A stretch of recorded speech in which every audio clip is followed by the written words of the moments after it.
પણ તમારો માહિલ્યો તો એવું કહે છે ને કે સરકાર ખૂબ ખોટું કરી રહી છે, એવું લાગે છે? બધાના સૂરમાં સૂર મિલાવવા માટે નહીં, આ તમારો હાથ તમારા દિલ ઉપર મૂકીને કહો, કંપની અને સરકાર બંને એકબીજાની મિલી ભગતથી ખેડૂતોનું નખોદ વાળવા બેઠા છે. એમાં કોઈને શંકા ખરી ભાઈ? મારી માગણી પ્રમાણેનું વળતર મળ્યું અને ફરી આ ચોરનું બટન દબાવશો તો શું થશે?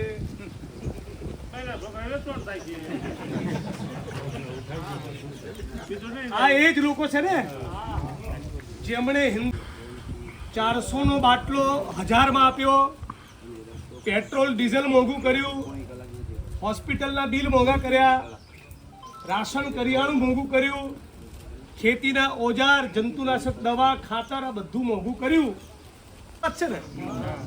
વીજળીના થાંભલા નાખવાની પહેલા તો નખોદ વાળેલું જ હોય, તમે બટન દબાવતા હતા કે નહીં? એટલે પહેલા સરકારે બરાબર પાકા પાયે કરી લીધું, બરાબર મુસલમાનોની વિરુદ્ધમાં ઝેર ભરી દો લોકોમાં. સરકારે આવું કર્યું ને, અને તમને ટાઈટ કર્યા, અને પછી તમારા હિન્દુઓના જ બૂચ મારી દીધા. વાત સાચી ખોટી? તમારા બધી જેટલા હિન્દુ ખેડૂત હોય હાથ ઊંચો કરો, બે હાથ ઊંચા કરો, ખબર પડે મીડિયા વાળાને. આ રામનું નામ લેવા વાળા હવે કોઈ જોવા આવે છે? તમે બધા નથી રામના ભક્તો? તમે બધા રામના ભક્તો છો કે નહીં? તમારા તો બૂચ મારવા બેઠા છે. તો ચોરોને ઓળખવાના કે નહીં? આપણું ગુજરાત રાજ્ય ગુજરાતની જરૂરિયાત કરતા વધારે વીજળી પેદા કરે છે. આવું વિધાનસભાના મંચ ઉપર 10 વખત ગુજરાતની સરકારે કીધું. તો તમારા ખેડૂતોના ખેતરમાં તમારી મરજીની વિરુદ્ધ આ થાંભલા નાખવાનો કાર્યક્રમ કરવાની કોઈ જરૂર નથી. ધારો કે બીજા કોઈ રાજ્યમાં જરૂર હોય તો આ કંપનીઓ ત્યાં જાય અને કરે પ્રોજેક્ટ, આપણને વાંધો નથી. ગુજરાતમાં એમને ખબર છે કે 150 સીટો છે, પોલીસ પ્રશાસન ઉપર અમારો કંટ્રોલ છે. જ્યારે કહીશું ત્યારે પોલીસ ધોકા લઈને પહોંચી જશે, અને ખેડૂતો ચૂંટણી આવે ને જય શ્રી રામ બોલીશું એટલે વોટ આપશે. એવી આ સરકારને પાકી ખબર છે, એટલે બીજા રાજ્યમાં જતા નથી અને આપણી પત્તર ઠોકવા આવ્યા છે. આખા ગુજરાતમાં મેસેજ જાય, અને કાલે પરમ દિવસે, અઠવાડિયા પછી, મહિના પછી, 6 મહિને, 12 મહિને જે ખેડૂતોના ખેતરમાં લાઈનો જવાની છે એમની દશા તમારા જેવી થવાની છે. એમને પણ બોચીએથી પોલીસ પકડશે, ઢસડશે, બેન દીકરીઓ માતાઓને દંડા મારશે. તો એના કરતાં એકવાર એવો જળબે સલાહ કરેલો ગાંધીનગરમાં લાવો કે ગાંધીનગરમાં બેઠેલા પેલા 8 ચોપડીવાળાને અને ભોપાભાઈને બેને ખબર પડી જાય કે આ વસ્તુનું નામ લેવા જેવું નથી. પાલભાઈ, મહેશભાઈ ને બીજા બધા મિત્રો કોંઠ થઈને આવ્યા. કોંઠમાં જોયું કે 67 મીટરની ત્રિજ્યામાં પેલું સ્ટ્રક્ચર, પેલું ટાવર ઊભું કરવાનું છે. એના સિવાય તો 1.5 કિલોમીટર જમીનમાં દોરડા ખોસીને બેઠા છે. તો આપણે સવાલ શું પૂછવાનો કે અમારું ખેતર તારા બાપની જાગીર છે? હે, મારા ખેતરમાં તારે 1 ઇંચ પગ મૂકવો હોય તો 1 ઇંચ પગ મૂકવાની કિંમત કેટલી થશે એવું ખેડૂતને પૂછવું પડે.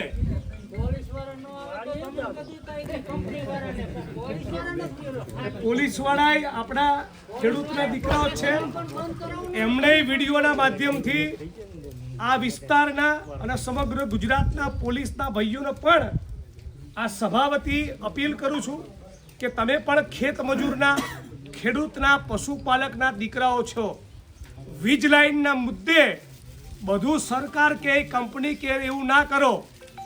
તમે જે ખેડૂતોની બોછી પકડી રહ્યા છો, બેન દીકરી માતાઓને મારી રહ્યા છો, ઘેર જઈને તમને ખાવાનું ભાવે છે? થોડીક શરમ લાજ બચી હોય તો સરકાર અને કંપનીના ઇશારે આ ધંધા બંધ કરો. પોલીસને પણ આપણે અપીલ કરીએ છીએ. પણ આજે આનાથી 10 ગણી તાકાત સાથે 15મી તારીખે ગાંધીનગર જવાનું છે. વળતર આપવું પડશે. હું મારી આંખ સામે જોઈને આવેલો છું. 1.5 કિલોમીટરની ત્રિજ્યા સુધી બિનજરૂરી રીતે કંપનીએ ત્યાં આગળ પગ પેસારો કરેલો છે. એ બિલકુલ ઇલીગલ કહેવાય, સંપૂર્ણ ગેરકાયદેસર કહેવાય. હકીકતમાં ખેડૂત આ કંપની અને કંપનીના માણસોની વિરુદ્ધ ગેરકાયદેસર પ્રવેશ કરવા બદલ આપણે ફોજદારી ગુનો દાખલ કરાવી છે. ફરિયાદ જ નથી લેતા સાહેબ. ફરિયાદ લેતા નથી તો ફરિયાદ ના લેતા શું કરવાનું? હર જોર જુલમ કી ટક્કર પે સંઘર્ષ हमारा नारा है. સંઘર્ષ તો કરવો પડે. ટોળું લઈને પોલીસ સ્ટેશન જવાનું. આ કંપની વાળાને થાંભલાની જગ્યા સિવાય 1 ઇંચમાં પગ મૂકવાનો અધિકાર નથી. અમારું ખેતર એના બાપની જાગીર હોય, બધા આળોટે છે, કરો FIR. પોલીસ સ્ટેશને ભોગવવા જ નથી દેતા. તો ત્યાંથી દિલ્હીમાં, પંજાબના, રાજસ્થાનના, યુપીના, હરિયાણાના ખેડૂતો 1 વર્ષ લડ્યા ને, મરવું નથી ને સ્વર્ગે જવું છે, બે નહીં થાય. આપણે લડત કરવી હોય તો બપોરે 2 વાગે તડકામાં ભેગા થવું પડે, પરસેવો પાડવો પડે, ગાંધીનગર જવું પડે, પાડીને બેસી જાઓ. એ પ્રેશર તો આપણે કરવું પડશે. લાંબુ નથી કહેતો. આ અંગ્રેજોને સારા કેવડાવે ને, અંગ્રેજોથી વધારે નીચ લોકોને ચૂંટીને ગાંધીનગર મોકલ્યા. અંગ્રેજોને સારા કેવડાવેલા છે.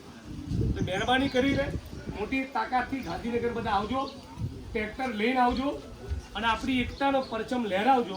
આટલું કહીને મારી વાણીને વિરામ આપું છું. બપોરે 2 વાગે દુકાન બેઠેલો, હું અને મારા મિત્રો 2 જ હતા. પોલીસની ગાડી 4-5 આવેલી, એમાં PSI સાહેબ ને બધા હતા. અને મને કે તમે લોકોને ભરમાવો પોલીસ વિરુદ્ધ, કે તારી પર ફરિયાદ દાખલ કરો એમ, ઉશ્કેરા એમ.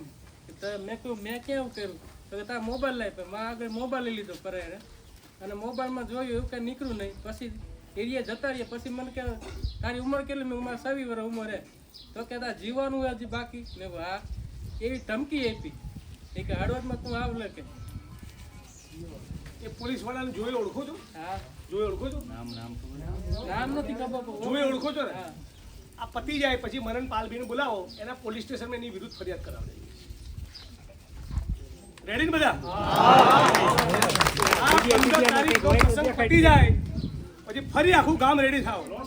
આપણા ગામના કોઈ પણ દીકરાને કે ખેડૂતને આવી ટણીની ભાષામાં વાત કરે તો ચલાવવાનું નથી. એક મિનિટ. આ ચોરના દીકરાઓ ચરસમાંથી, ગાંજામાંથી, દારૂમાંથી, ડ્રગ્સમાંથી કમાય અને પાવર આપણી ઉપર કરે. આ બિલકુલ ચલાવી લેવાનું નથી. તમે બિલકુલ મુજાશો નહીં. જોઈ ઓળખો છો ને? તમે નામજોગ ફરિયાદ કરો, તમે નામ શોધી કાઢો. રેડી બી બધા? તો શું કરવું બોલો?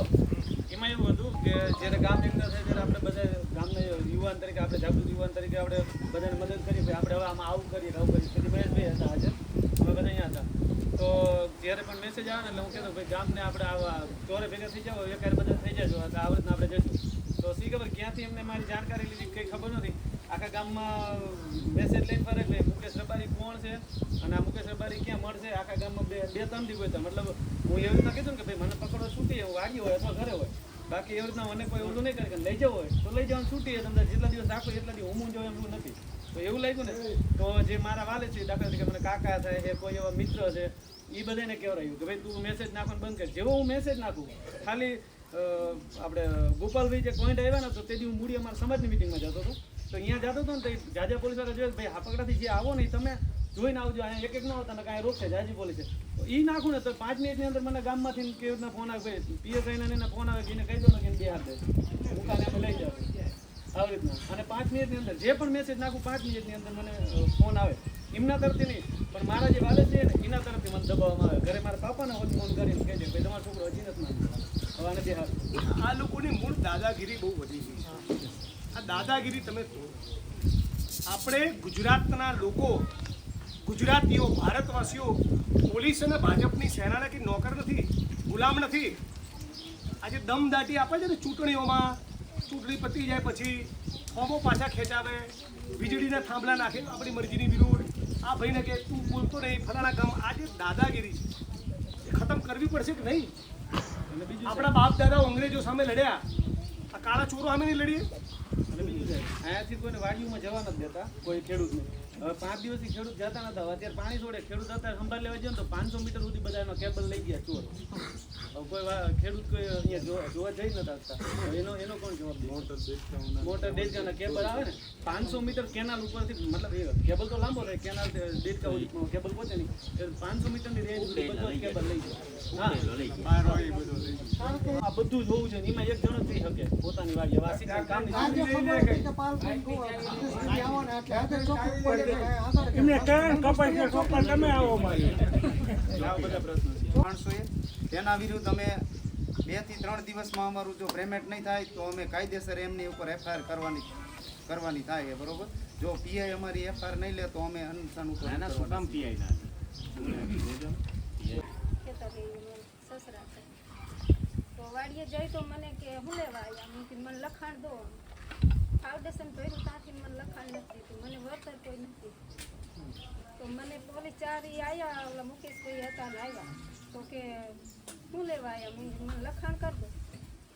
લખવાનું નથી ને દેવાનું નથી ને તાર જવું હોય તો દિલ્હી સુધી જઈએ.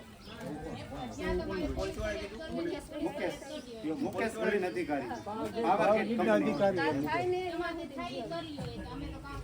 કામ તો કરવાનું છે, ચાલુ રાખવાનું છે. તારે તમારે જ્યાં જવું હોય ને ત્યાં સુધી પહોંચી જવું. તો મેં કીધું મને સારું કરીને લઈ એસપી અને કલેક્ટર બંને જોડે વાત કરું છું. આવા વિધવા બેન ઉપર આર્મી મેન હતા ગુજરાતનો કોઈ પોલીસ કર્મી એ ટણી કરે અને આર્મીના જવાનના વિધવા એક્સપાયર્ડ થઈ ગયા. વિચાર કરો, એની ઉપર કોઈ સરકારી કર્મચારી ટણી કરે, કેટલો કાયર કહેવાય. મને વરી વરીને 4 દાન કીધું તમારે જ્યાં જવું ત્યાં પહોંચી જજો. મને કોઈ બીક નથી. એક સવાલ પર કાલ પાલભાઈ જોડે વાત થઈ હતી. આખા ગુજરાતમાં તમે એક પણ આઈએએસ ને, એક પણ આઈપીએસ ને કે ભાજપને એક પણ મંત્રીને કોઈ ઉદ્યોગપતિની સામે પાવર કરતા જોયો છે?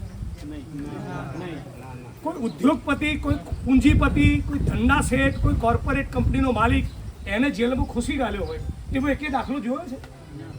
આમનો બધો પાવર એ સામાન્ય જનતા અને ખેડૂતોની ઉપર જ નીકળે છે. આમની બધી ચરબી એ ગરીબ લોકો, પશુપાલકો, દાળિયાઓ, ખેડૂતો, યુવાનો, લડનારા માણસો બધી તાકાત ત્યાં જ વાપરે છે. પૂંજીપતિ, ઉદ્યોગપતિઓના દલાલ છે, ત્યાં બોલી શકાતું નથી. આ વિધવા બેન ઉપર પાવર કરે છે. તાકાત હોય તો અદાણીનો કોઈ માણસ સામે નહીં, અમે ટણી કરતો ખબર પડે. ત્યાં બકરી ડબ્બામાં આવી જાય છે અને બધી ટણી આપણી લાગે સામે કરે છે.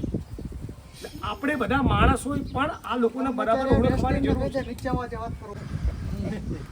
તો હવે આ લોકોની દવા કરવાનો ટાઈમ આવ્યો કે નહીં? હવે તો દવા કરો. બાગા હોય, નાખજે બેઠા ચડે